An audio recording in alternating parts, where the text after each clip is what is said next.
Dallas, great to speak with you. Yeah, hey, Josh, good to see you again. You as well.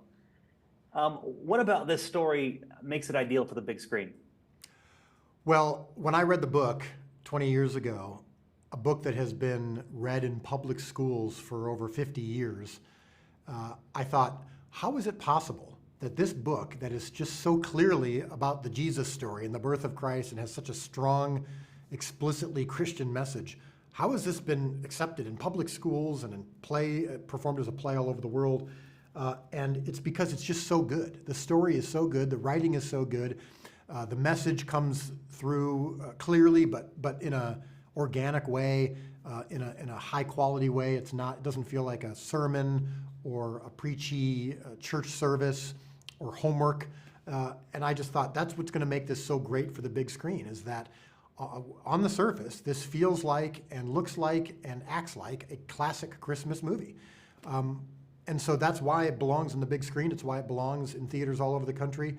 And people are looking forward to it. And the screenings we've had, people have really loved it. But what's so cool about it is that not even below the surface, on the surface, there's this true message about what Christmas is all about, and not only what the story of Christmas is all about, but how we should react to the story of Christmas. And it's honestly one of the few projects I've ever come across in my entire life that feels both mainstream and Christian at the same time. And so this doesn't belong in a little church basement watching with your youth group, although that can happen too. But that's not the only place it belongs. And that's what's so cool. That's what drew me to the story. Why is the narrative voice important to this film, and how did you get Lauren Graham for that role? Well, yeah, when you have Lauren Graham, and she's the narrator, automatically the narrative voice becomes important because she's just so good. I sent her the script along with a letter expressing why I thought she'd be great for it. And she loved the script. She loved the project. It made her emotional. She really got it. She's got that beautiful blend of comedy and emotion that was so great in Gilmore Girls and Parenthood and all her projects that really lent itself to this film. But in this project, the reason why the narrator is so important is because it's giving you this story from a nostalgic, childlike perspective, even though it's an adult that's telling the story. It's similar to A Christmas Story. It's similar to Wonder Years, where adult is looking back through their eyes as a child. And it gives you kind of a unique perspective on the herdmans, the outsiders who take over the pageant, a unique perspective on her mom and what it's like. The narrator allows us to see in such a funny but heartfelt way what this story is from the eyes of a child. And she takes us through her arc of how she comes to understand what the Christmas story really is and how we are to treat outsiders. And so I just didn't want to lose the voice of the book. The book is so funny and so heartwarming. And I thought, you know what, this movie deserves a narrator similar to the book that can help guide us through the emotions and the humor of the story. Did you grow up in a similar small town church as we see here? Yes, I mean, that's probably another thing that drew me to the story, is this felt like my childhood in many ways. But here's the cool thing, Josh. I've heard that from hundreds and thousands of people who've seen the movie so far or have read the book. I think we did a really good job in the movie of capturing that timelessness. You don't know exactly what decade it is. You don't know exactly what town or state it is, but it feels familiar. And so, yeah, the fact that I actually grew up in church and put on pageants like this certainly helped me tell the story, but I think it also helped me do it in a way that the audience can resonate, even if you maybe grew up in a big city. Everyone's been, it's when they were visiting their parents or whatever, they're all like, yeah, I've been to a church service like that on Christmas Eve. I knew the Herdmans, a family like that. This feels resonant and familiar.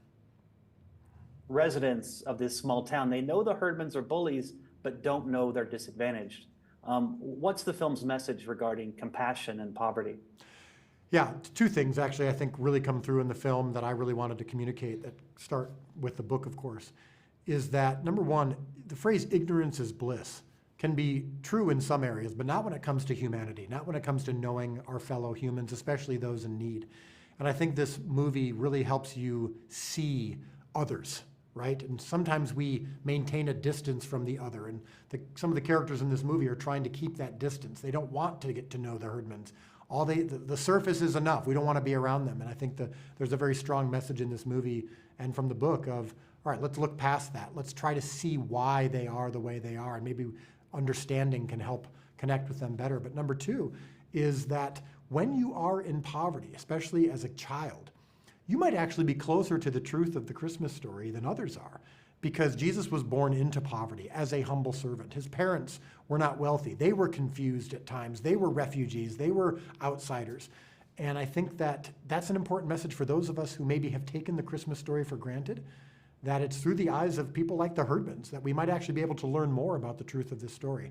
And that's what I think comes through strongly in the film. Early on, we see a mean streak in a few of the church women. Why is their role important to the story? I don't think we're doing this story justice if we pretend like church people good, non-church people bad, Christians good, non-Christians bad, adults good, kids bad. That's not always accurate, and it also doesn't serve this particular story. We showed that the church was missing the point. Not everybody, of course, and the pastor, of course, is a good guy. This isn't a movie that makes a pastor look bad or a stay-at-home mom look like she's missing out on something. This is a love letter to some of those volunteers who look past the challenges that outsiders can bring, and they really try to be the hands and feet of Jesus.